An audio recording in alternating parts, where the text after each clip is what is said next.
Hi friends, please subscribe to Amravati Media and press the bell icon for more latest updates.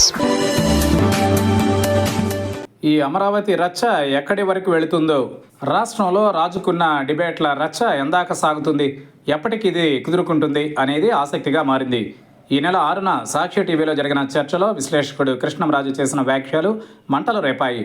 Amaravati పరిధిలో ఆ తరహా మహిళలు ఉన్నారని, అందుకే అది ఆ తరహా రాజధాని అని నోరు చేసుకున్నారు. ఇది పెనుదుమారంగా మారింది. దీనిపై పెద్ద ఎత్తున మహిళలు ఉద్యమించి నిరసన వ్యక్తం చేశారు.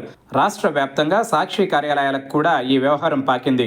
సాక్షి కార్యాలయాల వద్ద కూడా పెద్ద ఎత్తున నిరసన తెలిపారు.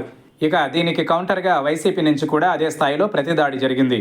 ఇటు డిబేట్లలోనూ అటు నాయకుల పరంగా కూడా పెద్ద ఎత్తున ఎదురుదాడి కనిపించింది. అంతేకాదు నాయకులు కూడా వాడి వేడిగానే స్పందించారు. ఈ క్రమంలో సజ్జల రామకృష్ణారెడ్డి చేసిన సంకర జాతి వ్యాఖ్యలు మరింత హైలైట్ అయ్యాయి. వీటిపైన మహిళలు ఆగ్రహం వ్యక్తం చేస్తున్నారు.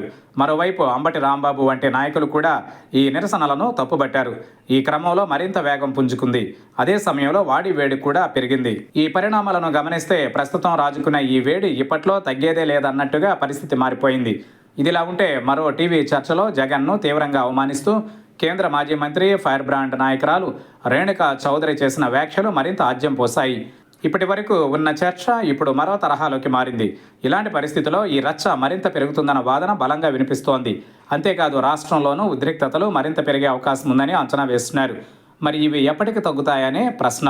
ఈ విషయంలో రెండు రకాలుగా పరిష్కారాలు ఉన్నాయన్నది పరిశీలకులు చెబుతున్న మాట. ఒకటి, ప్రభుత్వం పరంగా వీటిని తగ్గించే చర్యలు తీసుకోవడం, మహిళలను కించపరిచే వారిపై చర్యలు తీసుకుంటామని హామీ ఇవ్వడం, తక్షణమే రంగంలోకి దిగిన నేపథ్యంలో మున్ముందు కూడా ఇలానే వ్యవహరిస్తామని హామీ ఇవ్వడం ద్వారా కొంతమేరకు తగ్గించే ప్రయత్నం చేయొచ్చు. ఇక రెండవది, వైసీపీ అధినేత జగన్ కానీ ఆయన సతీమణి భారతి కానీ నేరుగా రంగంలోకి దిగి వివాదాన్ని సర్ది చెప్పే ప్రయత్నం చేయడం. ఈ రెండూ జరిగితే తప్ప ప్రస్తుతం నెలకొన్న వివాదం సర్దుమణిగే పరిస్థితి లేదని అంటున్నారు పరిశీలకులు. మరి ఏం జరుగుతుందో చూడాలి.